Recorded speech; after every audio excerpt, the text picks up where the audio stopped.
Jai Shri Radhe everyone, my name is Amandeep Kaur and from today's video we will be starting a new series regarding the economics optional for UPSC CSE exam. ये जो series होगी ये UPSC students के लिए तो helpful होगी ही। अगर कोई और भी स्टूडेंट इकोनॉमिक्स को इतनी ज़्यादा डिटेल में पढ़ना चाहता है, इधर ही is in the M economics, B honour economics और any subject regarding to economics, उनके लिए भी ये जो वीडियोस हैं वो हेल्पफुल रहेंगी। अगर मैं मेरी एजुकेशन की बात करूं तो मैंने बी ऑनर्स इकोनॉमिक्स में की है और एमए भी मेरी इकोनॉमिक्स में है। I had been preparing for UPSC since the past 1 years और मेरा जो ऑप्शनल था वो इकोनॉमिक्स ऑप्शनल ही था। तो जो मेरे नोट्स बने हुए थे तो मैंने सोचा कि यार इतने अच्छे से पढ़ा है तो क्यों ना शेयर किया जाए आप लोगों के साथ। अगर ये जो कोर्स है आप बाय वगैरह करने जाओ तो नियर अराउंड मैंने देखा था ये 70,000 के अप्रॉक्स पड़ जाता है। If you want that you आपकी विश है, आपकी मनी आप ले सकते हैं, लेकिन ये जो सीरीज़ रहेंगी ये फ्री ऑफ कॉस्ट रहेंगी यूट्यूब के ऊपर and I will be providing them on the continuous daily basis. So yeah let's start. ये जो क्लास है हमारी लेक्चर 1 है इंडियन इकॉनमी, जिसमें हम इंडियन इकॉनमी जो पहला सब्जेक्ट है हम इकोनॉमिक्स ऑप्शनल में जो पढ़ेंगे वो इंडियन इकॉनमी है। ये मैंने सब्जेक्ट इसीलिए चुना था क्योंकि ये जो सब्जेक्ट है यार, एक तो इसमें इतनी ज़्यादा मेहनत नहीं लगती, ठीक है, और दूसरा इतनी मेहनत नहीं लगती तो ज़्यादा जल्दी ये कवर हो जाता है। तो जो इजी थिंग्स है हम कोशिश करेंगे कि हम पहले ही कवर कर दें। और one of the most important thing कि इसके रिगार्डिंग जो पेपर 1 है, पेपर 2 है, आपके 2 पेपर होते हैं इकोनॉमिक्स ऑप्शनल के, किसी भी ऑप्शनल के यार, उसमें से एक जो पेपर है हमारा वो इंडियन इकॉनमी का ही है स्पेसिफिकली, ठीक है। तो इसके लिए भी ये जो सब्जेक्ट है वो ज़रूरी हो जाता है, ठीक है। सो आगे की जो डिटेल्स हैं मैं साथ साथ में बताती रहूँगी। सो ये let's start with the lecture. तो इंडियन इकॉनमी जो हम पहला लेक्चर आज पढ़ेंगे वो प्री ब्रिटिश पीरियड पढ़ेंगे कि ब्रिटिशर्स के आने से पहले हमारी जो इंडिया की इकॉनमी थी वो कैसी थी। तो इस स्टोरी को स्टार्ट करने से पहले मैं आपको थोड़ा सा एक ओवरव्यू दे देती हूँ कि इंडिया की जो इकॉनमी थी बहुत ही ज़्यादा प्रॉस्पेरस अच्छी इकॉनमी थी ब्रिटिश रूल से पहले। हमारे जो हैंडीक्राफ्ट्स थे आपको पता होगा तो वो वर्ल्ड वाइड मशहूर थे। हमारा जो एग्रीकल्चर सेक्टर था बहुत ही ज़्यादा अच्छा प्रॉस्पेरस था। हमारे यहाँ सिर्फ जैसे हम देखेंगे कि ब्रिटिश एरा में हम इम्पोर्टर बन गए थे फिनिश गुड्स के और एक्सपोर्टर बन गए थे हमारे रॉ मटेरियल के, लेकिन प्री ब्रिटिश पीरियड में ऐसा नहीं था। हम मैन्युफैक्चर्ड गुड्स जो थे हमारी टेक्सटाइल्स, वुड, स्टील्स और भी बहुत ज़्यादा चीज़ें जो थे एक्सपोर्ट करते थे वर्ल्ड वाइड और इसी ट्रेड से हमारा जो अच्छी खासी कमाई हो जाती थी। और at that time 18th century 17th century की हम बात करें तो उस समय जो व्यापार भी होता था, आप हिस्ट्री में पढ़े होंगे कि वो गोल्ड एंड सिल्वर में होता। तो हमारे यहाँ राजा महाराजाओं की, ठीक है, आप फोटोज़ वगैरह देखते तो इनके वहाँ इतना सारा गोल्ड जो है लदा ही हुआ होता है, राइट। तो कहाँ से आया वो गोल्ड, कहाँ से आया वो सिल्वर, ये देन है हमारी इकॉनमी की। ऑलवेज रिमेंबर, ये जब मैं ऑफलाइन पढ़ाती होती हूँ मैं बताती होती हूँ कि economy is the queen of social sciences. Okay, जितनी ज़्यादा किसी देश की इकॉनमी जो है प्रॉस्पेरस होगी, स्ट्रॉन्ग होगी, वो जो देश है वो उतना ही ज़्यादा ग्रो करेगा। एक फार्मूला है जो मेरे टीचर ने मुझे बताया था, that is economy is equal to empire. Growing economy is equal to growing empire. More prosperous the economy, more prosperous the empire. Okay, अगर आप कल को आप में से कोई सिलेक्ट होता है IAS PCS से किसी भी एग्ज़ाम में, ठीक है, तो आपसे पूछा जाए भैया क्या सलाह दे कि देश को आगे बढ़ाया जाए, तो आपको एक ही सलाह थी कि आपने एक ही सलाह देनी है कि इकॉनमी को ग्रो किया जाए। जैसे आप देखेंगे कि चाइना ने इकॉनमी को ग्रो करके कैसे आज वो एक पावर के रूप में, हमारे वर्ल्ड पावर के रूप में सामने आ रहा है। अमेरिका इससे पहले था, ठीक है, इतनी भी यूरोपियन कंट्रीज़ है। अगर इंडिया को सुधारना है तो इसकी इकॉनमी को जड़ से काम करना पड़ेगा, ठीक है। तो कैसी थी हमारी प्री ब्रिटिश की इकॉनमी ब्रिटिश पीरियड से पहले। तो ओवरव्यू की बात करें, देखो हमारे पास 2 तरीके हैं पढ़ने के। एक तो तरीका ये है कि मैं आपको अकेली जो लाइन है वो पढ़ाऊँ और समझाऊँ, ठीक है। दूसरा तरीका ये है कि मैं, जैसे मुझे इस PDF में पता ही है क्या है यार क्या नहीं, ठीक है, मैंने ही बनाए हैं, ठीक है, नोट्स वगैरह मेरे बनाए हुए हैं, तो मुझे तो पता है कि तो मैं ऐसे बताती रहूँ आपको, ठीक है, सीधा सीधा बता दूँ, पढ़ूँ कुछ भी ना। आपको जो भी मेथड अच्छा लगे प्लीज़ आप कमेंट्स में मुझे बताना। We will be going with that, okay, जिस पे ऊपर ज़्यादा वोटिंग आएगी, okay. So before British rule, कि ब्रिटिश रूल से पहले India was not economically backward, कि जो इंडिया था वो इकोनॉमिकली बैकवर्ड नहीं था। It had a prosperous advanced agrarian economy with strong manufacturing sector and well establish trade networks both internal and external. ये कह रहे हैं कि जो इंडिया है उसकी ब्रिटिश रूल से पहले जो इकॉनमी थी वो बैकवर्ड नहीं थी, ठीक है, और ये इसके पास एक प्रॉस्पेरस एडवांस्ड एग्रेरियन इकॉनमी थी, ठीक है, और स्ट्रॉन्ग मैन्युफैक्चरिंग सेक्टर था, और ट्रेड भी जो था वो बहुत ही ज़्यादा अच्छा खासा था, बोथ इंटरनली एक्सटर्नली। ये हम कैसे बोल रहे हैं सभी बातें, ये सिर्फ किताबें पढ़नी होती तो आप किसी से भी पढ़ लेते। यार मेरा काम यहाँ क्या है कि आपको वाई समझाइए कि ये कैसे है, ओके। तो हमारी इकोनॉमिकली बैकवर्ड हम इजीली थे क्योंकि हमारा जो एग्रीकल्चर था वो तो इतना एडवांस था ही, ठीक है। मोर देन 70 to 80% जो हमारी पॉपुलेशन थी वो एग्रीकल्चर पर डिपेंडेंट थी। आगे हम सेलिएंट फीचर्स में इसको पढ़ेंगे। और एग्रीकल्चर हालांकि बैकवर्ड ही था, लेकिन एग्रीकल्चर मतलब सरप्लस में था कि हमें किसी से इंपोर्ट करने की ज़रूरत नहीं पड़ती थी। फूड ग्रेन हमारे पास इतना था कि हम लोगों को एक्सपोर्ट करते थे, इसीलिए एडवांस था, ठीक है। और जो हमारा मैन्युफैक्चरिंग सेक्टर था वो स्ट्रॉन्ग था। स्ट्रॉन्ग कैसे था, हमारे यहाँ यार हैंडीक्राफ्ट बनता था, वुड स्टील बनता था, मतलब हम सेल्फ सस्टेनिंग थे, हम इंडिपेंडेंट थे, हम किसी पर डिपेंडेंट नहीं होते थे। अगर मान लो कि किसी राजा महाराजा का मन किया कि हाँ यार आज से कान में कुछ है ना XYZ चीज़ बनाना पहनी जाएगी, झुमके पहने जाएंगे फॉर एग्जांपल, तो हमारे पास इतनी कैपेसिटी थी कि हम गोल्ड या सिल्वर की मैन्युफैक्चरिंग हमारे यहाँ ही करनी, ठीक है। हमें जेम्स जॉन या है ना यूरोपियन या अमेरिकन से हेल्प मांगने की ज़रूरत नहीं पड़ती थी, उन्हें हमसे ज़रूरत पड़ती थी। वो जब यहाँ पर पहली बार आए थे पीपल वर लाइक शॉक कि ऐसी भी चीज़ें होती हैं कि दुनिया में, या सो ट्रेड नेटवर्क हमारे इंटरनली और एक्सटर्नली वेल एस्टेब्लिश्ड क्यों थे, देखो इंटरनली इसीलिए थे क्योंकि हम है ना जो भी चीज़ें हमारे यहाँ बनती थी वो प्रोडक्शन भी यहाँ पर होती थी, कंजप्शन भी होती थी, ठीक है। तो लोग अगर कोई है ना बार्टर सिस्टम चलता था वैसे उस टाइम पर, ठीक है, किसी ने है ना गेहूँ उगाया तो उसको शूज़ चाहिए, चप्पलें चाहिए, मतलब आदान प्रदान हमारे यहाँ अच्छा होता था, ठीक है। और एक्सटर्नली क्यों था, हम एक्सपोर्ट बढ़िया करते थे, ठीक है। यहाँ तक क्लियर है? अगर है तो प्लीज़ कॉमेंट्स में बता देना, नहीं है तो कोई डाउट हो तो पूछ लेना। आगे देखो, the early 18th century marked a political transition with the decline of Mughal empire but economically India was still strong. कि 18th सेंचुरी में हम देखते हैं कि मुगल एम्पायर का पतन होना शुरू हो जाता है, ठीक है। ये मॉडर्न इंडियन हिस्ट्री का पार्ट है, हालांकि मैं आपको थोड़ा सा यहाँ पर इकोनॉमिक के पर्सपेक्टिव से हल्का समझाऊंगी कि इसमें क्या हुआ था कि जब मुगल एम्पायर का पतन होने लग गया तो इकोनॉमी जो है, हमेशा याद रखना है ना, इकोनॉमी जो है वो पॉलिटी की वाइफ है, ठीक है। जितना ज़्यादा हस्बैंड स्ट्रांग होगा ऑब्वियस सी बात है उसकी वाइफ का भी स्टेटस जो है वो उतना ही ज़्यादा स्ट्रांग होगा। जैसे जैसे पॉलिटी गिरती जाएगी, हस्बैंड गिरता जाएगा, तो धीरे धीरे अगर तो इकोनॉमी जो वाइफ है अपने आप इंडिपेंडेंट है, ठीक है, तो वो स्टिल है ना स्टेगनेट रहेगी, मतलब आगे पीछे उसको कोई ज़्यादा फर्क नहीं पड़ेगा। लेकिन अगर जो इकोनॉमी है वो पॉलिटी की ऐसी वाइफ है कि जैसे ही पॉलिटी गिरी उससे बड़ा फ़र्क पड़ता है और वो भी गिरनी शुरू हो जाती है। ये चीज़ हमेशा याद रखना है, ठीक है। तो जैसे ही मुगल एम्पायर का पतन होने लगा ना तो इकोनॉमी जो है उसको झटका लगता है और धीरे धीरे गिरना शुरू हो जाती है, ठीक है। लेकिन फिर भी जो इकोनॉमी थी वो सेल्फ सस्टेनिंग थी, मतलब स्ट्रॉन्ग थी, ठीक है। इतना ज़्यादा जितना पॉलिटी गिर गई थी, मतलब हमें देखते हैं कि डेप्ट में आ गया था मुगल एम्पायर, ठीक है। फिर जागीरदारी सिस्टम हमें देखने को मिलता है कि जिसमें वो ना उनके पास सैलरी देने के लिए पैसे नहीं थे तो वो जागीरदार एम्प्लॉय करते हैं, ठीक है। और जैसे वो लैंड रेवेन्यू देना शुरू कर देते हैं, ठीक है। ऐसी जो चीज़ें हमें देखने को मिलती हैं, लेकिन इकोनॉमी जो थी अभी भी स्ट्रॉन्ग थी। आगे देखो सीलिएंट कैरेक्टरिस्टिक्स हमारे प्री ब्रिटिश पीरियड की इकॉनमी के।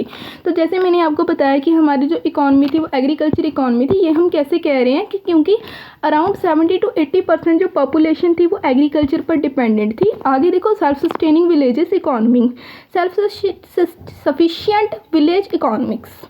तो सेल्फ सफिशिएंट का क्या मतलब होता है कि मान लो मुझे ना कि जो विलेजेस थे कि उनको ना मतलब किसी उस और विलेज पर या शहर पर वो डिपेंडेंट नहीं थे, ठीक है। हमारे विलेज में वही कारपेंटर है, वही गोल्ड स्मिथ है, वही ब्लैक स्मिथ है, ठीक है, वही झुमके बनाने वाला है, वही कपड़े बनाने वाला, वही लकड़ी का काम करने वाला है, ठीक है। मतलब विलेज में आपको सारे के सारे प्रकार के जो लोग थे वो देखने को मिल जाते थे। तो लोग जो थे आदान प्रदान बार्टर सिस्टम के रूप में जो चीज़ें थे एक दूसरे से खरीदते थे और बेचते थे, मतलब वो किसी सेकंड पर्सन के पास डिपेंडेंट नहीं होते थे। लेकिन इसका मतलब यह भी नहीं था कि वो जो विलेजेस थे वो कंप्लीट आइसोलेशन में थे, वो कंप्लीट आइसोलेशन में भी नहीं होते थे। जैसे जो हॉर्सेस का ट्रेड है या लग्जरी आइटम्स का ट्रेड है वो टाउन से किया जाता था, ठीक है। लेकिन यहाँ पर ये कहने की बात है कि मान लो कि आपके घर पर आप सेल्फ सफिशिएंट है, ठीक है, आपके घर पर है ना कि आप खाना पानी जो आपकी मदर हैं जो सिस्टर हैं बना रही हैं, ठीक है, लेकिन आपकी किसी आपके घर में कोई फंक्शन है, ठीक है, वो भी एंजॉय करना चाहती हैं, ठीक है। It's just an example. इसका मतलब इतना ज़्यादा रिलेट तो नहीं हो रहा, लेकिन फिर भी समझने के लिए कि आप हलवाई मंगवाते हो, ठीक है, मतलब वो चीज़ आप घर पर भी कर सकते हो। ऐसे ही जो विलेजेस थे उनके पास सेल्फ सफिशिएंसी थी कि अपने लिए तो वो हर काम कर भी लेते थे, ठीक है, लेकिन है ना जो कुछ आइटम्स थी वो ट्रेड भी करते थे टाउन्स के साथ। तो यहीं पर यही चीज़ें लिखी हुई हैं कि village was the primary unit of economy. Primary unit मतलब first unit, okay, main unit, economy की ये मेन यूनिट थी। इसको करेक्टराइज किया जाता है सेल्फ सफिशिएंसी के साथ। सेल्फ सफिशिएंसी मतलब ये है ना किसी और के ऊपर डिपेंडेंट नहीं थे, इंडिपेंडेंट थे, लेकिन इसका मतलब ये भी नहीं था कि वो आइसोलेशन में थे, कि ट्रेड वगैरह किसी के साथ बोलते नहीं थे, क्योंकि सामने वाला बंदा शहर से आ रहा है, ठीक है, गाँव में, उसके ओर से मुँह मोड़ के निकल जाना, ऐसा नहीं था, ठीक है। Most needs were met within the village itself. इसका मतलब यही था कि ज़्यादा से 90%, 95% जो नीड्स थी वो विलेज के अंदर ही पूरी की जाती थी। आगे है एडवांस्ड मैन्युफैक्चरिंग। जैसे मैंने है ना हमने पढ़ा है कि ब्रिटिश एरा में हमारी जो मैन्युफैक्चरिंग आपको देखने को मिलेगी, सरप्लस में तो थी हमारी इकॉनमी, लेकिन हम रॉ मटेरियल का एक्सपोर्ट करते थे और फिनिश्ड गुड्स का इंपोर्ट करते थे। लेकिन ब्रिटिशर्स के आने से पहले ऐसा कुछ नहीं था। हम इंडिया जो था वो वर्ल्ड लीडर था, किस में, हैंडीक्राफ्ट्स में, टेक्सटाइल्स में, मेटल के काम में, शिप के काम में, ठीक है। हमारे यहाँ अलग अलग प्रकार के हैंडीक्राफ्ट्स हमें देखने को मिलते थे। डिटेल में आगे पढ़ेंगे। टेक्सटाइल्स जैसे कि कॉटन हो गया, सिल्क हो गया, हमारे यहाँ कॉटन और सिल्क तो मशहूर थी कि इंडिया से आई हुई कॉटन है, it was like a luxury, ठीक है। आजकल जो पराडा, गुची, गैप, ये तो कम्पीट ही नहीं कर पाएंगी इन चीज़ों से, ठीक है। मेटल का जो काम था हमारे यहाँ, ठीक है, वो बड़ा ही ज़्यादा फेमस था। शिप वेल्डिंग हमारे यहाँ होती थी और फेवरेबल बैलेंस ऑफ ट्रेड था कि इंडिया जो था मेजर एक्सपोर्टर था मैन्युफैक्चर्ड गुड्स का, ओके। इसके कारण क्या होता था कि जब हम और कंट्रीज़ को एक्सपोर्ट करते थे तो हम गोल्ड या सिल्वर में ट्रेड करते थे या प्रेशियस मेटल्स में, ठीक है, क्योंकि एट द टाइम जो करेंसी है ना, ऐसे डॉलर्स है ना, US dollar, Indian currency, Indian रुपए, चाइनीज़ युआन जैसी तो चीज़ें नहीं थी। तो जब किंगडम्स एक दूसरे के साथ ट्रेड करते थे, एक किंगडम दूसरे किंगडम के साथ वो ट्रेड करते थे गोल्ड में, सिल्वर में या प्रेशियस मेटल में। और इंडिया जो था एक मेन एक्सपोर्टर था, तो एक्सपोर्ट करेगा तो पैसा आएगा ना, तो पैसा हमारे पास गोल्ड सिल्वर ऐसे आता था। जो हमारी इकॉनमी थी वो एक सरप्लस इकॉनमी थी। मतलब है ना, सरप्लस इकॉनमी कैसी थी कि हमारा जो एग्रीकल्चर था वो सरप्लस में रहता था, और एग्रीकल्चर जो सरप्लस में रहता था उसके कारण उससे जो हमारे पास रेवेन्यू आता था, एग्रीकल्चर से हमारे पास जो रेवेन्यू आता था बेसिकली टैक्सेस हो गई या खुद की जो प्रोडक्शन हुई फार्मर की, उससे जो हमारी है ना सारी की सारी इकॉनमी जो चलती थी। कैसे कि जो एग्रीकल्चर है उस पर टैक्स लगाया किसी राजा ने, ठीक है, टैक्स के हिसाब से राजा के पास पैसा आया, ठीक है, जितना, क्योंकि एग्रीकल्चर सरप्लस में था तो टैक्स वगैरह अच्छा आता था राजा को, ठीक है। और उसी टैक्स से जो हमारी जो कोर्ट होती थी, नोबिलिटी होती थी या अर्बन सेंटर्स होते थे, उसी से फाइनेंस किए जाते थे। अभी तक समझ आया तो वीडियो को लाइक करना, अगर नहीं आया तो डाउट पूछना। आई डोंट नो अगर आप लोग ये ना पीछे जो खाना खड़का सा हो रहा है सुन पा रहे हो कि नहीं। जो हमारे नेबर में लोग हैं वो पता नहीं क्या ताजमहल बना रहे हैं यार, 2-3 दिन से लगे हुए हैं, ठीक है। एनीवे आगे देखो नेचर ऑफ सोसाइटी की सोसाइटी कैसी थी। तो वैसे तो ये हिस्ट्री का ज़्यादा पार्ट है, लेकिन इकोनॉमिक के पर्सपेक्टिव से हम यहाँ पर जो जो चीज़ें इंपॉर्टेंट है मैं आपको बताती रहूँगी। ये स्ट्रक्चर एंड ऑर्गेनाइजेशन हम दो है ना, जो नेचर ऑफ सोसाइटी है सबसे पहले हम 2 प्रकार से पढ़ेंगे। नेचर ऑफ सोसाइटी हम पढ़ेंगे एक तो भैया विलेज के रूप में और दूसरा पढ़ेंगे टाउन के रूप में। जो विलेज था वो प्राइमरी हब था या प्राइमरी यूनिट था इकॉनमी का। ट्रेड जो था जो टाउन्स थे वो ट्रेड करते थे लग्जरी आइटम्स में, ठीक है। कैसे क्या होता था चलो डिटेल में पढ़ते हैं। तो सबसे पहले हम स्ट्रक्चर पढ़ेंगे विलेज का। तो विलेज में तो क्या होता था कि है ना डिवीज़न कैसी थी लोगों की, तो सिंपल डिवीज़न ऑफ लेबर, जैसे कि आज भी हमें ये देखने को मिलता है ठीक है, कि if you are living in the rural areas you will be able to see कि भाई यहाँ पर है ना लकड़ी का काम करने वालों के घर हैं, यहाँ पर गोल्ड का काम करने वालों के घर हैं भैया, यहाँ पर क्या कहते हैं ये ना फलाना बंदी है ना रहते हैं, ठीक है। ऐसे ना लोगों का डिवीज़न हुआ होता था, ठीक है, कि यहाँ पर पर्टिकुलर है ना कास्ट के लोग या वर्किंग के लोग आपको देखने को मिलेंगे, ठीक है। फॉलोइंग द हेरिडेटरी सिस्टम, कि अगर लोहार का जो बेटा है वो लोहार ही बनेगा, कुम्हार का बेटा कुम्हार ही बनेगा, ऐसी जो चीज़ें हैं हमें देखने को मिलती थी, ठीक है। मतलब फार्मर का बेटा फार्मर, वीवर का बेटा वीवर, ऐसे ट्रेडिशनल क्लासेस जो हैं वो चलती रहती थी।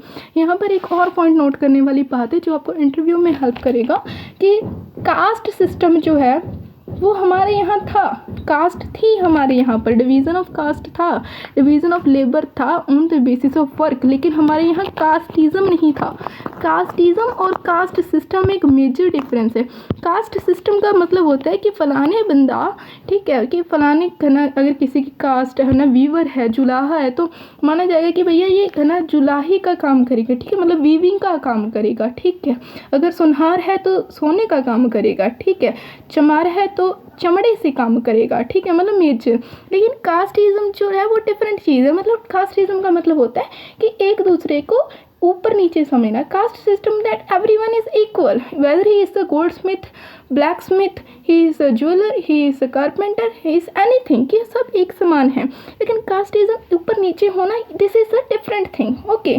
आपको एक अफसर बनना है कल को, so you must remember it, okay, and know the fact that everyone is equal.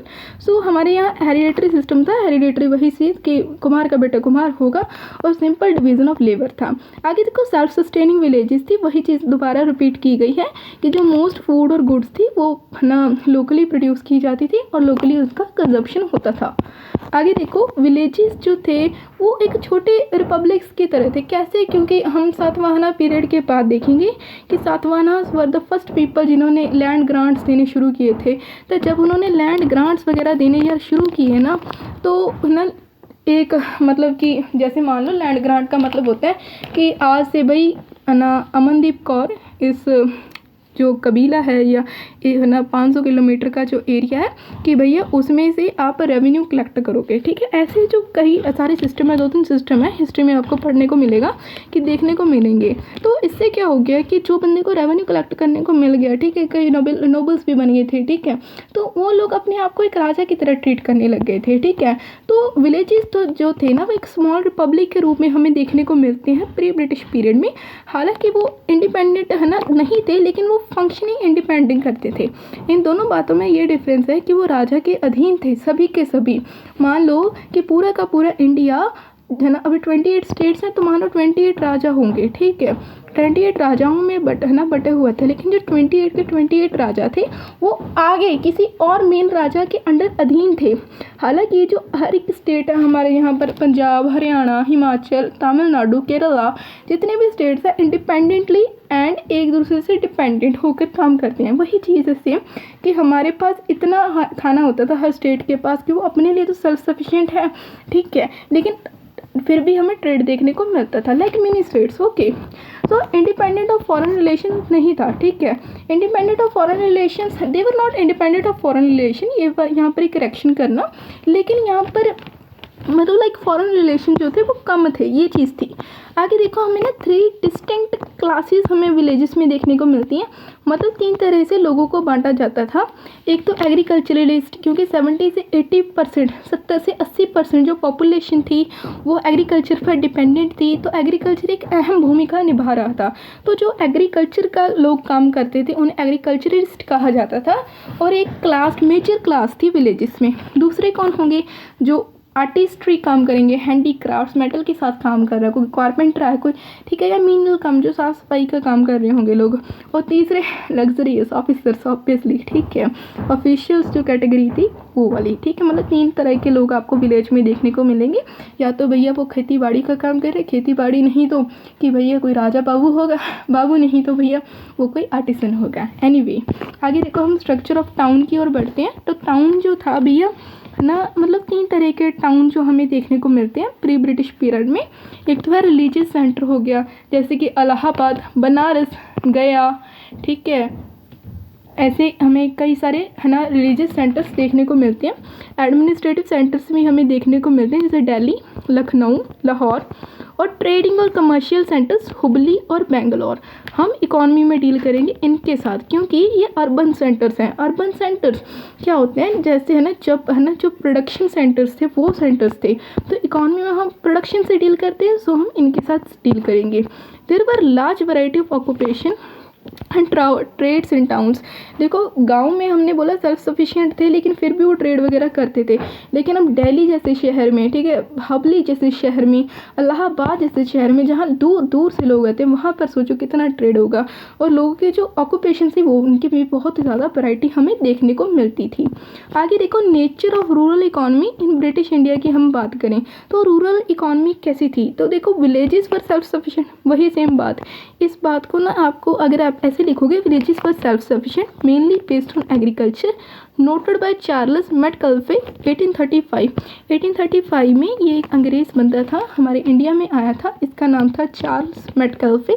ये लिखते हैं कि जो इंडिया के जो विलेजेस हैं भैया वो सेल्फ सफिशिएंट है, हमारी तरह भूखे नंगे नहीं हैं। उनका वो ज़्यादातर जो लोग हैं वो एग्रीकल्चर पर डिपेंडेंट हैं।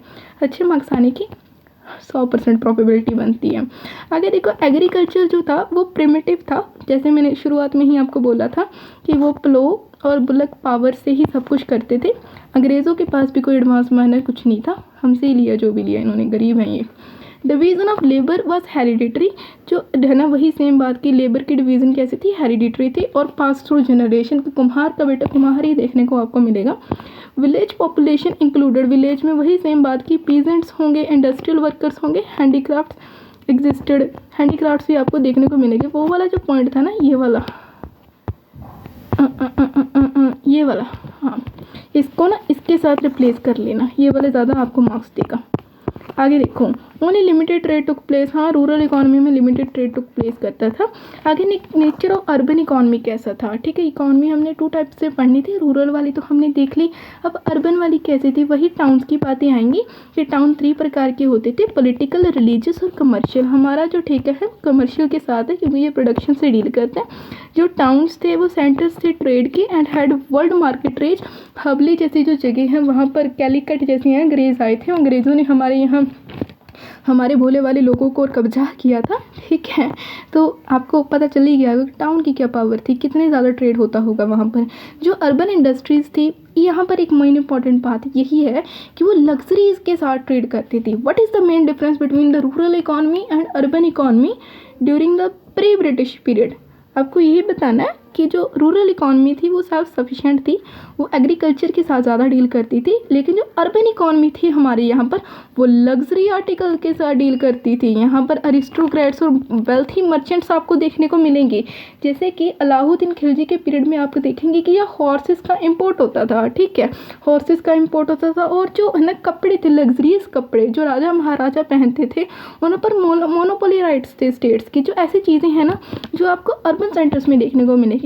तो market was limited, focusing on luxury rather than daily use item. ये पॉइंट इंपॉर्टेंट है कि जो मार्केट था ट्रेड का ना टाउन्स में वो लिमिटेड ही होता था, कि मतलब दूध, दही, बकरी ये सब चीज़ें नहीं देखने को मिलेंगी आपको ज़्यादातर। वहाँ पर आपको देखने को मिलेगा हीरे सोने का व्यापार। ओके, मेन इंडस्ट्रीज़ जो हमें टाउन्स में देखने को मिलेंगी वो थी कॉटन की, सिल्क की, वुलन की, टेक्सटाइल की, ठीक है, मतलब टेक्सटाइल इंडस्ट्रीज या मेटल वर्कर की इंडस्ट्री भी यहाँ पर आएगी, ठीक है, वो देखने को मिलेगी। ओवरऑल की बात करें तो India was well knit and organised economy during the early 18th century.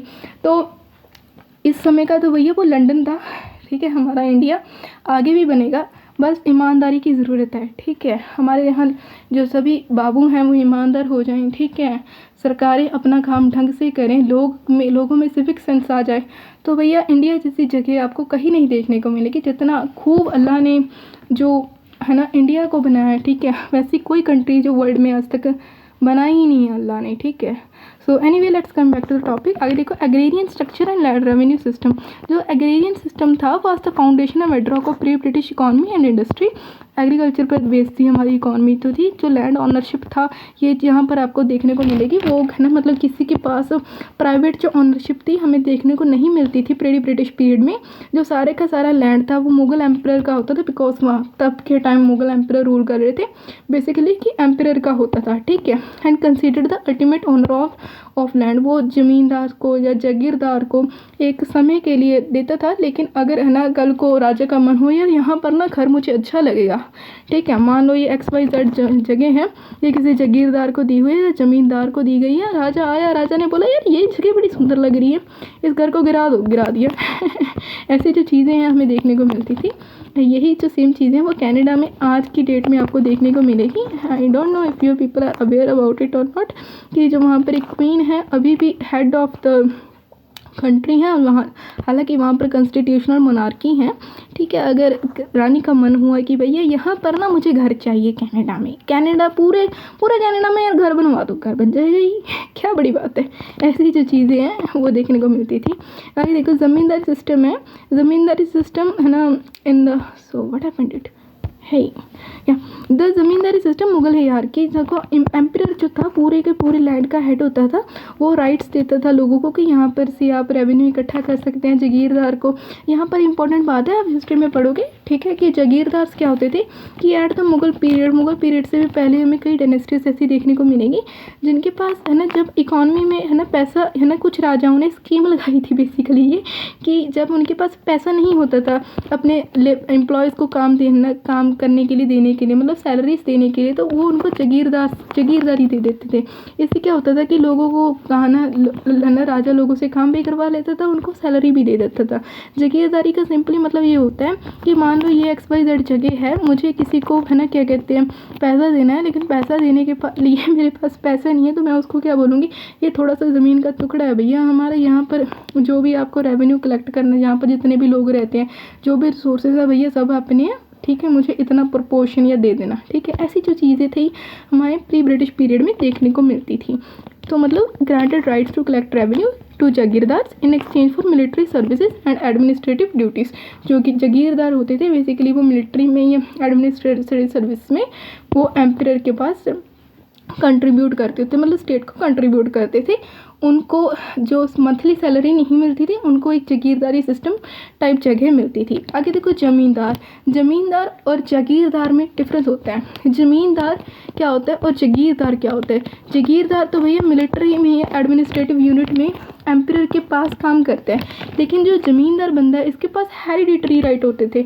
मान लो कि मेरे पिताजी ज़मींदार हैं किसी XYZ जगह के, कल को मैं उस जगह की मालिक होंगी, कल को मेरा बेटा उस जगह का मालिक होगा, ऐसे, ठीक है। लेकिन जागीरदार का क्या होता था कि भैया उसको तो राजा ने दी है जगह, ठीक है, कब मर्जी ले ले, उसकी इच्छा। ज़मींदार से भी हालांकि ले ही सकेगा, वो राजा है भैया, लेकिन हेरिडिटरी राइट्स जो थे वो ज़मींदार के पास होते थे। ये जो लोग होते थे वो एक्चुअली लैंड ऑनर्स नहीं होते थे, इनके पास हेरिडिटरी राइट होते थे कि मतलब जो भी प्रोड्यूस होगा है ना वो अपने पास रखेंगे और उसमें से जो भी शेयर होगा या टैक्स होगा उनको कहा जाएगा राजा की तरफ से, वो देंगे। बेसिकली ये इंटरमीडिएट की तरह एक हेल्प करते थे स्टेट और पीजेंट्स के बीच में, ठीक है। मतलब ये हमारी स्टेट है, ये हमारे पीजेंट्स हैं, इनमें जो काम करने वाला बंदा है, इन दोनों में मेल जोल वाला बंदा है, वो कौन है, ज़मींदार। Okay, so provided local governance and security and exchange for their share. अब भैया ज़मींदार को ये चीज़ें क्यों मिली है, ज़मींदार बहुत खूबसूरत लोग थे क्या जो राजा उनको ऐसे ज़मीनें दे रहा था, नहीं, ऐसा नहीं था। वो बदले में लोकल गवर्नेंस में हेल्प करते थे या सिक्योरिटीज़ में हेल्प करते थे। आगे देखो पीजेंट्स हमारा बेचारा भोला भक्ति भैया, ये क्या होता था, ये एक्चुअल कल्टीवेटर्स होते थे, ठीक है। इनके पास हेरिडिटरी राइट्स होता था, मतलब इनकी ज़मीन होती थी, ठीक है ना, to cultivate the land as long as they paid the land revenue. Basically at the time आप देखने को मिलेगा कि ज़मींदार जो थे वो ज़मीन के हेड होते थे, लेकिन ज़मीन को है ना, ज़मीन में काम कौन करता था, उसकी वाही कौन करता था, वो पीजेंट्स करते थे, जिसको हम रियात भी कहते हैं, ठीक है। I think the pronunciation can be different from the any person, ठीक है, रियात है या रैयत है, ठीक है, ये आप चेक कर लेना यार, ठीक है। आगे देखो लैंड रेवेन्यू डिमांड में क्या होता था कि भैया ऑब्वियसली 70 से 80% जो पॉपुलेशन है वो एग्रीकल्चर पर डिपेंडेंट है, तो वहीं से ज़्यादा टैक्स आएगा। मान लो कल को स्टेट है ना, पहले जो स्टेट थी या राजा था वो 50 रुपये टैक्स लगाता था, अब है ना राजा को 100 रुपये की ज़रूरत है, जंग लग गई मान लो, ठीक है, तो वो 100 रुपये टैक्स लगा देगा। अभी क्या दिक्कत है, 100 रुपये लगा दो, कहीं मर्जी से आए, ठीक है। तो जो लैंड रेवेन्यू सिस्टम था ये ऐसा सिस्टम था जिसने जो गला घोट दिया आना किसानों का। आज भी अगर आपको इंडिया को ग्रो करना है तो बेसिकली आपको एग्रीकल्चर को ग्रो करने की ज़रूरत है यार। इतना ज़्यादा एग्रीकल्चर स्ट्रांग होगा, आपका प्राइमरी सेक्टर, फिर सेकेंडरी, फिर टर्शरी, इतनी ज़्यादा इकॉनमी स्ट्रांग होगी, ऑब्वियस ही बात है, वही बात की इकॉनमी और पॉलिटी आपका देश उतना ज़्यादा स्ट्रांग बन जाएगा। वेरी हाई होता था eight that time. Very high कैसे था कि यूजली ये क्या होता था, 1/3, मतलब अगर मैंने है ना, ठीक है, 50 रुपये कमाई, ठीक है, उसमें से 1/3 हिस्सा ना, 100 रुपये कमाया तो उसमें से 1/3 हिस्सा, डेट इज़ 75 रुपीज़ मुझे स्टेट को देना, तो मुझे क्या बचेगा भैया, ठीक है। तो लेकिन फिर भी लोग एग्रीकल्चर वगैरह करते थे यार, ठीक है। 1/2 मतलब है ना, क्या कहते हैं, 1/2, सॉरी यहाँ पर 75 नहीं आएगा, मेरी कैलकुलेशन इतनी स्ट्रांग नहीं है, 1/3 देख लेना।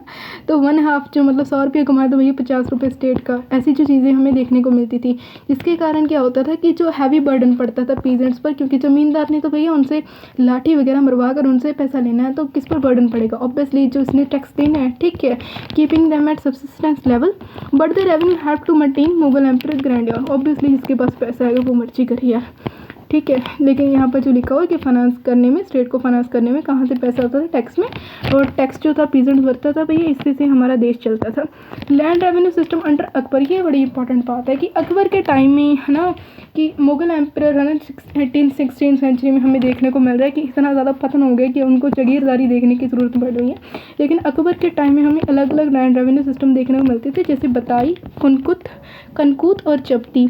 बताई क्या होता था कि फिक्स्ड प्रोपोर्शन ऑफ शेयर, ठीक है। कनकूत क्या होता था, based on estimate of past year. जब्ती क्या होता था, based on measurement of land. इनको डिटेल में पढ़ने की अगर हम कोशिश करें कि मान लो किसी की इतनी हेक्टेयर ज़मीन है, ठीक है, वो मेजरमेंट के अकॉर्डिंग देगा। ये नहीं है कि आपने बोला कि भैया कल तुम 50 दे रहे थे, कल से तुम 500 दोगे, ऐसा नहीं होगा, ठीक है। मतलब जिनका जितना उनका बनता है वो उतना ही देंगे, ठीक है। ये तो हो गए जब्ती। कनकूत क्या होता था कि आपको मान लो पिछले 5 साल से है ना, लगातार किसी किसान को 50 रुपये की ही फसल हो रही है तो वो 20 रुपये देगा, ठीक है। ऐसे मतलब फिक्स्ड होता था पास्ट की यील्ड पर, वही फिक्स प्रोपोर्शन आ गया बताइए, ठीक है। ऐसी जो चीज़ें हमें देखने को मिलती थी land revenue system under Akbar. ये ज़्यादा हिस्ट्री का पार्ट है, लेकिन मैंने आपको यहाँ पर ये दिखाना था कि भैया जो हमारा एग्रीकल्चर था वो कैसे अलग अलग स्टेज में हेल्प करता था, ठीक है। आगे देखो, the industrial and manufacturing sector. तो इंडस्ट्रियल एंड मैन्युफैक्चरिंग सेक्टर की अगर हम बात करें, यार मैं थक गई हूँ, कितना टाइम हो गया मुझे बोलते हुए, नियर अबाउट 31 मिनट, मुझे एक ब्रेक चाहिए। Alright guys, I am back. मैंने खाना पानी बराबर से खाया, कम ही खाया था ताकि यार बोर हो जाए। Anyways, we were on the topic कि इंडस्ट्रियल एंड मैन्युफैक्चरिंग सेक्टर। तो इंडस्ट्रियल और मैन्युफैक्चरिंग सेक्टर की बात करें तो ब्रिटिशर्स के आने से पहले जो हमारा इंडिया था वो इंडस्ट्रियल पावर हाउस कहा जाता था वर्ल्ड का। एक दो कंट्री का नहीं बोला मैंने, पूरे वर्ल्ड का इंडस्ट्रियल पावर हाउस हमारा इंडिया था। कैसे कि इंडस्ट्रीज़ की अगर हम बात करें तो हमारे जो टेक्सटाइल्स थे वो वर्ल्ड फेमस थे। कैसे, जो हमारे यहाँ की कॉटन थी, कॉटन भी बेसिकली कई फेमस सेंटर्स की, जैसे कि बंगाल में डक्का मसलिन और कैलिकॉस, गुजरात की ब्रोकेडिस, कोरोमंडल की चिंट्स और बनारस की साड़ी। सुनने में नाम थोड़े से मुश्किल लग सकते हैं पहली बार में, लेकिन डोंट वरी, मैंने आपके लिए इमेजेस भी लगाई थी ताकि आपको विजुअली याद हो जाए कि क्या चीज़ की बात हो रही थी। तो गाइस, ये था डक्का मसलिन कुछ ऐसा क्लोथ्स था यार, ठीक है। मतलब कुछ नेट वगैरह का कॉटन का कपड़ा लग रहा है मुझे, आई don't know if I am wrong, I am very really sorry. तो डक्का मसलिन हमारे यहाँ इंडिया का बड़ा ही ज़्यादा फेमस था। जब ब्रिटिशर्स हमारे यहाँ आए, पीपल वर लाइक शॉक्ड कि कॉटन का इतना अच्छा कारोबार भी है ना, कारीगर भी हो सकता है। ये कैलिकस कॉटन है, ठीक है। मतलब ये प्रिंट जो है आपको देखने को मिल रहा है। वैसे यहाँ पर है ना, एट दैट टाइम ब्रिटिशर्स के आने से पहले है ना 1850 के नियर अराउंड हमारे जो वीवर्स थे वो इतने ज़्यादा मतलब अपने काम में अच्छे थे कि वो ऐसी चीज़ें की जो प्रोडक्शन है वो कर रहे थे।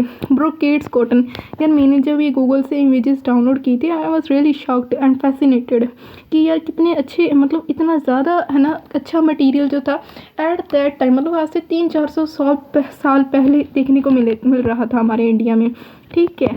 कहाँ वो जो अंग्रेज़ आए थे भूखे रंगे मार रहे थे। चिंट्स कॉटन का जो है ना कपड़ा था, ब्रिटिशर्स को इतना ज़्यादा पसंद आया कि वहाँ पर लोकली भी ये मतलब बहुत ज़्यादा फेमस हो गया, और वहाँ पर जो कपड़ा था वो भी चिंट्स कॉटन का ही बनने लगे। जैसे ये क्लोथ आपको देखने को मिलेगा, ये किसी ब्रिटिश लेडी का कपड़ा है, ठीक है, उसकी कॉस्ट्यूम है, तो ये चिंट्स कॉटन की बनी हुई है गाइस। तो यहाँ पर जो बनारस की साड़ी है जो आपको आज भी देखने को मिलेगी, ये बहुत फेमस थी फ्रॉम दैट टाइम ओनली। तो सिल्क का जो काम था वो भी हमें इंडिया में देखने को मिल रहा था। सिल्क में भी बेसिकली बनारस और मुर्शिदाबाद फेमस थे। मुर्शिदाबाद का ब्रोकेडस हमने ऑलरेडी देख लिया था। I don't I just forgot या ब्रोकेडिस कॉटन की तरीके से ब्रोकेडिस सिल्क भी होता था। ये कॉटन का कपड़ा है गाइस, वो सिल्क का होता था, ठीक है। सिल्क और कॉटन की मैन्युफैक्चरिंग जो है वो बनावट है वो अलग होती है, रिमेंबर इट।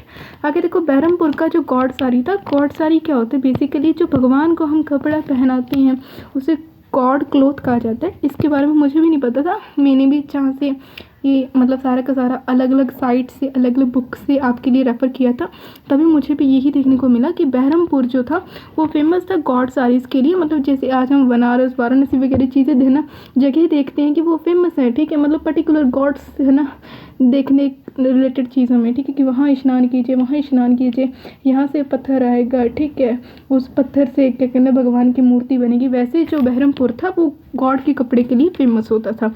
कश्मीर, सूरत और संबलपुर की जो तुषार सिल्क था, तुषार सिल्क बेसिकली ऐसा कुछ कपड़ा होता है गाइस, ठीक है, आप गूगल कर भी देख सकते हैं। उनके लिए ये जो जगह थी वो फेमस थी। आगे देखो मेटल वर्क और आर्मामेंट्स की अगर हम बात करें तो हमारे यहाँ हाई क्वालिटी सिल्क स्टील जो है हमें देखने को मिलती थी। इवन जो अशोका पिलर है वो भी इंडिया की स्टील से आयरन से बना हुआ पिलर है, ठीक है, उसे आज तक जंग नहीं लगा यार। हमारे यहाँ का आयरन और स्टील जो मेटल था वो इतना ज़्यादा अच्छा होता था, ठीक है। हमारे यहाँ वुड स्टील, ठीक है, या ब्रासवेयर आर्टिलरी का काम हमें देखने को मिलता था। वुड स्टील के औजार बनते थे, जैसे यहाँ पर एक तलवार बनी हुई है, ठीक है। ब्रासवेयर आई डोंट नो, इसे काशी का शायद बर्तन कहते हैं if I am not wrong, ठीक है। मतलब आज भी ये बर्तन हमें ट्रेडिशनली कई कुछ घरों में देखने को मिलते हैं, तब के टाइम ये फेमस होते थे। और आर्मामेंट्स का यार देखो, आर्टिलरी का मतलब होता है मतलब मेटल से अगर हम हथियार वगैरह बनाते हैं, ठीक है, ये 18th सेंचुरी की कैनन है, ठीक है, ये आर्टिलरी है बेसिकली, है ना, उससे है ना मतलब फेमस होती थी हमारे यहाँ, ठीक है। कहाँ की basically of Hyderabad and Mysore, जो दो जगह थी वो फेमस थी इन चीज़ों के लिए। आगे देखो बिद्री का जो हैंडीक्राफ्ट था, इसका पॉइंट आगे आएगा। ये देखो कि साउथ इंडिया जो था वो ब्रॉन्ज के बर्तनों के लिए, ब्रॉन्ज की आइटम्स के लिए, मेटल के लिए फेमस होता था।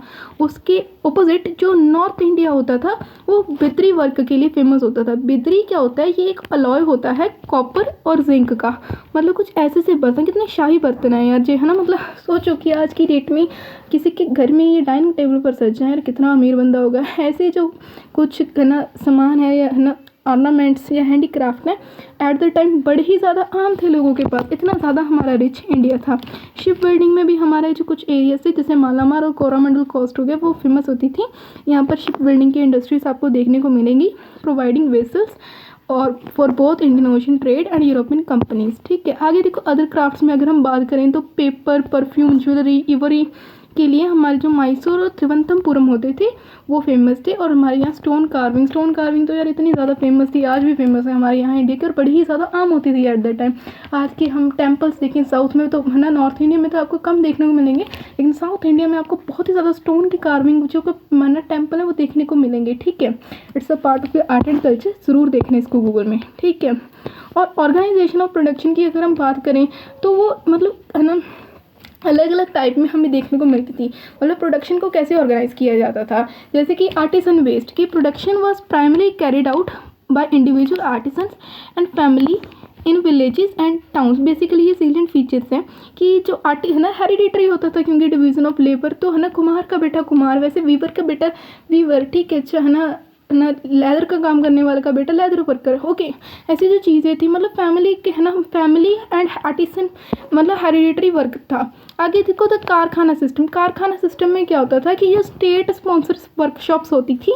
इसमें क्या होता था जो लग्जरी गुड्स हैं, ठीक है, उनको स्टेट स्पॉन्सर करता था कि भैया हमारे जहाँ आइए, ठीक है, जो भी ये काम करना जानता है उनके बदले में आपको इतना पे मिलेगा, ठीक है, आप लग्जरी गुड्स बनाइए रॉयल कॉर्ट्स के लिए, नोबिलिटी के लिए, ठीक है। और there was large scale but not capitalist enterprises, कि इसमें जो प्राइवेट एंटरप्राइजेस आपको नहीं देखने को मिलेंगी, जो लग्जरी था वो मोनोपोली था स्टेट का। आगे देखो तो दादनी सिस्टम में क्या होता था कि a form of advance payment provided by merchants to artisans for producing goods, especially textiles, for the export market. This was precursor to the putting out system. पहले क्या होता था कि है ना पुटिंग आउट सिस्टम से पहले का सिस्टम है ये दादनी सिस्टम। दादनी सिस्टम में क्या होता था, जैसे कि हमने पढ़ा कि जो मर्चेंट होता था, जो ट्रेडर होता था, वो एडवांस पेमेंट दे देता था बनाने वाले को, मतलब आर्टिसन को, कि भैया ये है ना, ये जो बर्तन है बढ़िया बड़े सुंदर हैं, ठीक है, ये 10 बर्तन बना देना, 100 रुपया जो भी दाम बनेगा, 100 रुपया 1000 रुपया आप मुझे बता देना, मैं आपको एडवांस में देकर जा रहा हूँ, प्लीज़ बना देना। ये जो गुड्स होती थी बेसिकली एक्सपोर्ट मार्केट के लिए होती थी। ये पुटिंग आउट सिस्टम से पहले का सिस्टम है। ओके, आगे हम बात करेंगे ट्रेड की। एक्सटर्नल ट्रेड की अगर हम बात करें तो एक्सपोर्ट और इम्पोर्ट हम दोनों करते थे। एक्सपोर्ट जो हमारे यहाँ होता था वो टेक्सटाइल्स का होता था, मोस्ट इम्पॉर्टेंट जो हमने ऊपर पढ़ी। और स्पाइसेस तो यार जान थे यूरोपियंस की, क्योंकि इतनी ठंड में जो है ना, मतलब मीट ना खराब हो जाए, ठीक है, लोग है ना पिछले 7 दिन से मान लो आप घर पर ही पड़े हो, ठीक है, इतनी ठंड पड़ रही है कि रजाई में से निकलने का मन नहीं कर रहा। एट द टाइम वहाँ पर हीटर थोड़ी होते थे, तो उनको कौन चीज़ें बचाती थी? स्पाइसेस। तभी तो वो इंडिया आए थे स्पाइसेस की लालच में, क्योंकि स्पाइसेस उनके लिए एक जीवन ज्योत बन गई थी, ठीक है, अगर स्पाइसेस नहीं होंगे तो मर जाएंगे इसीलिए इंडिया आए थे। तो हमारे यहाँ से पेपर और कार्डमन जो एक्सपोर्ट होता था बहुत ज़्यादा हाई होता था। मैं भूल जाती होती हूँ यार, आई एक्सपेक्ट कि आप में से कि बहुत ज़्यादा लोग होंगे जो भूल जाते होंगे। पेपर यार काली मिर्च को कहते हैं और कार्डमन इलायची को। आगे देखो, हमारे यहाँ पर इंडिगो और ओपियम का भी एक्सपोर्ट किया जाता था। इंडिगो फार्मिंग आपको देखने को मिलेगा कि मॉडर्न इंडिया में तो eight the time on the eve of independence की वो धक्के से करवाते थे। इंडिगो फार्मिंग बेसिकली एक ये प्लांट होता था, जैसे ये प्लांट यहाँ पर देखने को मिल रहा है आपको। इसका कलर जो था वो, इसका कलर को इंडिगो कलर कहा जाता था या पर्पल कलर, ठीक है। इसके है ना मतलब इस है ना कुछ मैन्युफैक्चरिंग करके इसमें से इंडिगो कलर जो था वो एक्सट्रैक्ट किया जाता था। उससे अलग अलग जो कपड़ा है या है ना डाई वगैरह यूज़ की जाती है ना, डाई वगैरह बनती थी, तो डाई आगे यूज़ की जाती थी। आगे देखो, जो ओपियम है वो नशे के लिए नहीं होता यार, ये नशे के लिए नहीं होता, सिर्फ इससे मेडिसिन भी बनती हैं और ये मेडिसिन के तौर पर यूज़ होता था। हमारे यहाँ से प्रेशियस स्टोन्स भी एक्सपोर्ट किए जाते थे। इनका पर्टिकुलरली कोई नेम वगैरह नहीं था, मुझे रिसोर्सेज में देखने को नहीं मिला, और आप भी मत लिखना, बिकॉज इनके लिए हमारे पास पर्टिकुलरली एक रिसोर्स ही नहीं है, ठीक है, हमारे पास कोई रिटन में ऐसा डॉक्यूमेंट नहीं है कि ये जो पर्टिकुलर स्टोन था भैया एक्सपोर्ट होता था।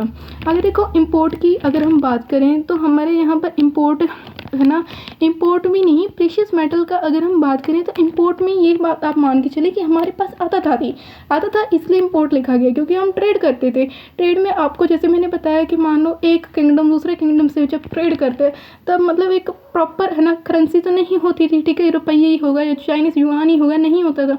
जो ट्रेड था वो गोल्ड सिल्वर या प्रेशियस मेटल से होता था, ठीक है। और ये गोल्ड और सिल्वर ज़्यादातर हमारे पास अमेरिका और यूरोप से आए हैं। आज भी जो इंडिया वो गोल्ड इंपोर्ट करता है, कहाँ से करता है गूगल करके ज़रूर देखना, ठीक है। हॉर्सेस जो थे ये अलाउद्दीन खिलजी के पीरियड से आ रहे हैं, बेसिकली जो सेंट्रल इंडियन इन्वेजर्स इंडिया में आए, ठीक है। तो हॉर्स जो है वो इंडिया क्या जानवर नहीं है, यूपीएससी का सवाल भी था कि इंडिया का ना एनिमल है, ये इंडस वैली है ना सिविलाइजेशन से उन्होंने कुछ रिलेट वगैरह किया था। तो हॉर्सेस जो हमारे इंडिया में थे वो इंपोर्ट होते थे बेसिकली फ्रॉम कहाँ से, अरेबिया से और सेंट्रल एशिया से, ठीक है। रॉ सिल्क हो गया, पोर्कलेन हो गया, या लग्जरी गुड्स का भी हम इंपोर्ट वगैरह करते थे। देखो पोर्कलेन ये कुछ ऐसा बर्तन होता है, मतलब ये वाइट से कलर का, आजकल तो हमारे यहाँ जब रिश्तेदार वगैरह आता है तब निकाला जाता है यार मम्मी की तरफ से, चाइनीज़ बर्तन कहा जाता है इसे। एनीवे इसका जो असली नाम है वो पोर्कलेन है भाई, ठीक है। ये वाइट कलर का बर्तन होता है, ठीक है, इस पर शाही वगैरह से कुछ बना हुआ डिज़ाइन बड़ा अच्छा है, ठीक है। लग्जरी गुड्स और रॉ सिल्क की अगर हम बात करें तो हमारे यहाँ पर जब अलग अलग देश के लोग आते थे, तो मान लो है ना मेरे घर पे 5-6 लोग आए, 5-6 लोगों में से मुझे एक लड़की की जो पोशाक है बड़ी सुंदर लगी। मैंने अगले दिन ही जैसे ही वो लड़की गई मैंने जिद कर ली कि मम्मी मुझे है ना ला कर दो। ऐसी जो चीज़ें थी वो राजा महाराजा के टाइम में हमें देखने को मिलती थी, जो भी वो चीज़ देखते थे कि यार ये सुंदर है, लग्जरी में आती है, वो मंगवा लेते थे। ऐसे इम्पोर्ट हमें देखने को मिलता था। ओके, आगे देखो बैलेंस ऑफ ट्रेड की हम बात करें तो ये सरप्लस था, ये इंडिया को फेवर करता था, जिसके कारण क्या होता था कि हमारे यहाँ जो ट्रेड था वरना ट्रेड हम करते थे, एक्सपोर्ट ज़्यादा करते थे, तो हमारे यहाँ क्या आता था, गोल्ड और सिल्वर आता था। तो इसके कारण बुलियन का मतलब होता है कि मतलब पोस्ट प्रीशियस आइटम, मतलब सिल्वर जैसे है ना, सिल्वर ज़्यादा आता था, ठीक है, वो आता था हमारे इंडिया में, and was vital for Mughal monetary system and economy. ये मुगल मॉनेटरी सिस्टम के लिए भी ज़रूरी था। हमारे यहाँ जो करेंसी थी वो भी आप देखोगे आगे मॉनेटरी सिस्टम में कि मतलब वो तीनों तरह की होती थी, गोल्ड, सिल्वर और कॉपर की, ठीक है। मतलब उसके लिए भी अगर गोल्ड आता तो गोल्ड की करेंसी ही देखने को मिलती थी। क्या रिच एम्पायर होगा इंडिया का। अगर को टेक्सटाइल्स की अगर हम बात करें, textile cotton was most significant item in the balance of trade. ये हमारे यहाँ से एक्सपोर्ट थी अलग अलग प्रकार की, मैंने आपको ऊपर कॉटन भी दिखाई थी। अगर को मॉनेटरी सिस्टम की अगर हम बात करें तो ये ट्राई मेटालिक करेंसी सिस्टम हमें देखने को मिलता था। ट्राई मेटालिक क्यों, 3 तरह के मेटल का जो ना, which was highly developed and across uniform across the empire, जो यूनिफॉर्म होती थी, यूनिफॉर्म रख पाना पूरे इंडिया में जो मेटल है या currency eight the time India Pakistan और बांग्लादेश को मिलाकर था, ठीक है। मतलब कितना बड़ा एम्पायर होगा, उससे भी बड़ा मुगल एम्पायर था, ठीक है। तो उस समय में यूनिफॉर्मिटी रख पाना अगर बहुत बड़ी बात रही होगी इन राजाओं के लिए। एनीवे जो मॉनेटरी सिस्टम था वो ट्राई मेटालिक था, मतलब गोल्ड की मोहर हमें देखने को मिलती थी। इसका सबसे ज़्यादा वैल्यू जो हाई होता था, आगे था सिल्वर, रुपया, बेसिकली रूपी, the standard unit of account and for large commercial transaction its purity and weight were remarkably consistent। इसका जो वेट वगैरह था या प्योरिटी था वो कंसिस्टेंट ही था। और आगे था कॉपर का दम, ये डे टू डे एक्टिविटीज़ के लिए यूज़ होता था। The wide spread use of the standardised currency facilitated revenue collection, trade and commercial contracts. Basically trade, आदान प्रदान में, रेवेन्यू में, टैक्स में, सभी यहाँ ही यूज़ होती थी, ठीक है। अगर करेंसी ये बता दी तो भैया यही यूज़ होगा ना। आगे देखो, इंडस्ट्रियल कमीशन की ये रिपोर्ट है 1918 की। ये इंपॉर्टेंट रहेगी। कैसे इंपॉर्टेंट रहेगी आपको पढ़ने के बाद पता चलेगा कि प्री मॉडर्न इंडस्ट्रियल स्टेटस की अगर हम बात करें तो ये 1918 में इंडस्ट्रियल कमीशन रिपोर्ट दे रहा है कि प्री मॉडर्न इंडिया कैसा था। India was famous for its wealth. India मशहूर था अपनी वेल्थ के लिए, रूलर्स के लिए, मतलब राजाओं के लिए, and the skill of craftsman, जो इसके पास, इनके क्राफ्ट्समैन के पास स्किल थी। The industrial development of India was even when western merchant adventure first arrived not inferior to the more advance European nations at the time. कि at that time अगर कोई यूरोपियन नेशन वेस्टर्न एडवांस वो थे ही नहीं, उनके सामने भी जो हमारी आइटम्स थे वो इतनी ज़्यादा सुपीरियर थी कि बातें छोड़ दो, ठीक है। आपने देख ही लिया होगा भैया, तभी आए थे हमारे यहाँ, अगर मर रहे थे तभी बंदा आगे बढ़ा है, ठीक है। Economic decline by the early 19th century, it is significant that China and India combined produce more than double of the GDP of the entire western Europe. यह डाटा से दिया गया है, ठीक है। इसमें क्या है कि 19वीं सदी में अगर देखा जाए तो हमारा जो चाइना और इंडिया की अगर हम जीडीपी मिला दें तो ये इतनी ज़्यादा थी कि पूरा वेस्टर्न यूरोप आप मिला दो तब भी उनकी जीडीपी इतनी ही बनती थी, ठीक है। ये मैंने इसलिए लिखा था कि अगर आप है ना, सिंस ये इकोनॉमिक्स ऑप्शनल के नोट्स हैं तो आपको मेंस में जब आप है ना कोट करोगे ये लाइंस को, है ना, तब आपके मतलब जो आंसर है वो और निखर कर आएगा। अगर को इंडिया के जीडीपी शेयर की अगर हम बात करें, India was the leading manufacturing country in the world in the 18th century. 18वीं सदी में, शताब्दी में जो हमारा इंडिया था वो मैन्युफैक्चरिंग हब था, पावर हाउस था पूरा वर्ल्ड का। इट हैड 22.6 और share of the world, 22.6% GDP पूरी दुनिया की वो इंडिया के पास थी, ठीक है। जो डिक्लाइन होगी 1820 में, ठीक है, जैसे ही ब्रिटिशर्स का थोड़ा मुंह देखने लगे इंडियंस, 16% तक, ठीक है। आज भी जो कोई कंट्री इतना यार जीडीपी शेयर अचीव नहीं कर पाई, अमेरिका, चाइना जो इतने डेवलप्ड नेशन है वो नहीं अचीव कर पाया 2025 में। 18th सेंचुरी में, मतलब 1820 से भी पहले, ठीक है, 17 एंड समथिंग जो 7th सेंचुरी चल रही थी उसमें हमारा जीडीपी का शेयर इतना था। अगर वो लैंड एडमिनिस्ट्रेशन की अगर हम बात करें 1750 के करीब, just before the British gained the foot hold, 1757 में बैटल ऑफ प्लासी होता है, आपको भी पता है, ठीक है। उससे पहले कि है ना, थोड़ा समय ही पहले कि जब हमारा जो लैंड एडमिनिस्ट्रेशन वो कैसा था, the land administration had 3 tiered framework for rights. इसमें 3 तरह के हक हमें है ना ट्रेड है ना एग्रीकल्चरलिस्ट के देखने को मिलेंगे। पहला होता है राइट टू कल्टिवेट, ये पीजेंट्स के पास होता था। इसमें क्या करते थे, जो पीजेंट्स है मतलब उनके पास हक था कि वो है ना पीजेंट राइट कोड भी इंडिविजुअल, विलेज और किंग। इसको छोड़ो, पहले मेरा सुनो कि पीजेंट के पास हक था कि वो कल्टीवेट कर सकते हैं लैंड को। इंडिविजुअली किसी बंदे के पास हक हो सकता है, विलेज के पास, ठीक है, ऐसे। किंग नहीं आएगा यहाँ पर। आगे देखो, right to collect taxes. Right to collect taxes में क्या होता था कि है ना ज़मींदार या जगीरदार के पास ये हक होता था, राइट होता था कि एज अ मिलिट्री ऑफिसर्स की अगर आपने सर्व किया जाए, एज अ ज़मींदार अगर आपके पास हेरिडेटरी राइट है तो आप फलानी जगह से वो भैया रेवेन्यू जो है वो कलेक्ट कर सकते हैं। Tax collectors were usually military officer, jagirdar who were given tax collection right, उनके पास टैक्स कलेक्शन राइट था। In return for promise to supply soldiers and times of need. वही भैया अगर मिलिट्री में एडमिनिस्ट्रेशन में उन्होंने मदद की है राजा की, तो राजा ने जागीरदारी दी है क्योंकि उसके पास पैसा नहीं था, ठीक है। Right to grant this taxation rights, ये किंग का हक होता था भैया। किंग का हक ये क्या होता था कि वो उसके पास ही हक था भैया, वो मालिक था कि वो किसी को राइट दे सकता है, यही हक की यहाँ पर बात की गई है। The king was the sole proprietor of the land, सारी की सारी ज़मीन जो थी, ठेकेदार जो था वो किंग होता था। And all tax collectors were officers of the state, और बाकी सभी की सभी जनता राजा की या स्टेट की ऑफिसर होती थी, बाबू होती थी। आगे देखो, ये एडम स्मिथ, ये आपको कोट जो है बहुत काम आएगा है ना मेंस की राइटिंग में, कि एडम स्मिथ लिखता है कि Bengal one of the most prosperous regions of the globe. Adam Smith the father of economics, वो लिखता है कि बंगाल जो था मोस्ट प्रोस्पेरस रीजन में से एक था पूरे घना ग्लोब में। आगे देखो 18th सेंचुरी में हमें ट्रांजिशन देखने को मिला, जैसे जैसे मुगल वीक होने लगे और अंग्रेज़ हमारे यहाँ आने लगे, तो इससे क्या होगा, जो हमारा इंडिया था उसकी जो जीडीपी है वो कम होने लगी थी। 20 ऊपर हमने देखा भी 1820 का डाटा कि वो 22 से 16% तक कम हो गई थी। The decline of Mughal central authority led to the significant economic consequences, कैसे अगर मुगल एम्पायर का पतन होने लग गया तो कैसे इकोनॉमिक कॉन्सिक्वेंसेज हमें देखने को मिले थे कि हस्बैंड ही वीक हो रहा है यार, वाइफ तो अपने वीक होगी। तो राइज ऑफ रीजनल स्टेट्स की, अब है ना आपको मतलब पूरे है ना इंडिया का राजा जो एक नहीं देखने को मिलेगा, हालांकि एक ही था लेकिन फिर भी इंडिपेंडेंटली लोगों के पास बहुत ज़्यादा पावर आ गई थी। जैसे कि states like Bengal, Awadh, Hyderabad became independent in all but name.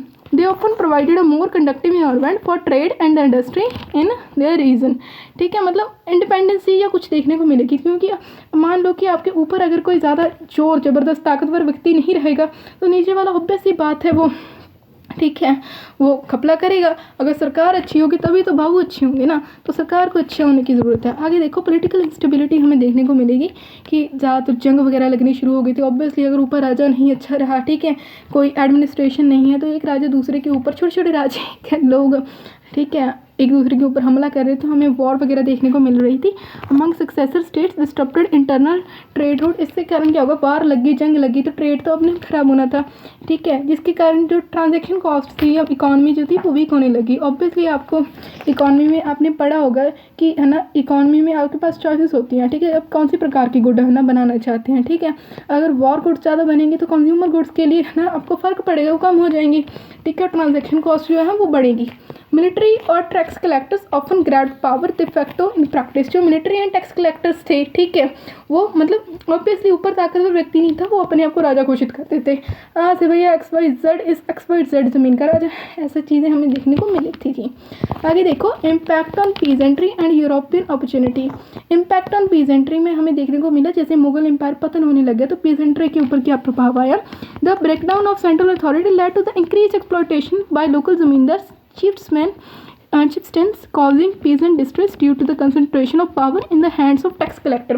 मान लो ठीक है कि सरकार का अगर कोई योगदान ही नहीं रहेगा, सरकार स्ट्रांग नहीं रहेगी, तो उसके नीचे जो बाबू है, ठीक है, उसके पास टैक्स कलेक्शन के राइट है, वो और ज़्यादा एक्सप्लॉइट करने लग गया था लोगों को, ठीक है। अब अल्टीमेटली पीजेंट का जो था वो नुकसान होता था, क्योंकि पीजेंट को बोल दिया भैया कल से 200 रुपये देना, भैया कल तो 20 देते थे तो 200 देगा, ऐसे, ठीक है।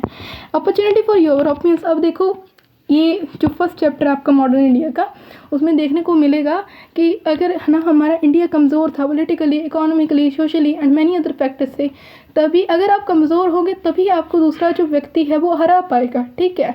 तो इसके कारण जैसे इंडिया कमज़ोर होता जा रहा था तो यूरोपियंस को एक अपॉर्चुनिटी मिल गई कि भैया अब हम भी आ सकते हैं, इनका अगर घर का पतन हो रहा है तो इन घर को और अच्छे से पतन किया जाए, भैया हम इसमें से लूटेंगे। ये चीज़ें हमें देखने को मिली। The political fragmentation of the 18th century was skilfully exploited by the European company. European से पूरा योगदान दिया इंडिया को बिगाड़ने में, particularly the English East India Company, धोखेबाज कंपनी, लुटेरा company, which began to transition from trading entity to political and military power. धीरे धीरे ये ट्रेडर से पॉलिटिकल और मिलिट्री पावर हमें देखने को मिलेगी। आगे देखो इंग्लिश ईस्ट इंडिया कंपनी की बात करें तो इनके 3 फेजेस में हम इनको डिवाइड करते हैं। फेज़ 1 जब ये ट्रेडर्स के रूप में आए थे, ट्रेडर का कपड़ा पहनकर ये आए थे कि हम भैया ट्रेड करना चाहते हैं आपकी सीट, ठीक है, ऐसा कुछ देखने को मिलेगा, तो नहीं आए थे, ये ट्रेड करने नहीं आए थे, आपको भी पता है। अगर तो phase 2 the face of transition है ना, टेरिटोरियल डोमिनियन 1773 में है ना, एक रेगुलेटिंग एक्ट भी आता था, पॉलिटी का पार्ट है, राइट। तो वहाँ से हम देखने को मिला था कि ईस्ट इंडिया कंपनी स्टार्टेड इस है ना स्टार्टेड टेरिटोरियल पावर। ये लक्ष्मीकांत में कुछ ऐसी ही लाइन लिखी हुई है कि वहाँ से भैया इन्होंने सिर्फ अब ट्रेड नहीं करना शुरू किया, इन्होंने टेरिटोरियल डोमिनियन भी शुरू कर दिया था। आगे तो फेज़ 3 की बात करें तो अब इन्होंने इनके पास इलाका आगे इन्होंने जीत लिया तो उसको एक्सप्लॉइट करना शुरू कर दिया था। अगर देखो की माइलस्टोन ये ईस्ट इंडिया कंपनी के हैं कि इन्होंने क्या क्या अचीव किया। 1613 में इन्होंने अपनी फर्स्ट फैक्ट्री लगाई थी भैया सूरत में। इनके पास ट्रेडिंग राइट आ गई थी।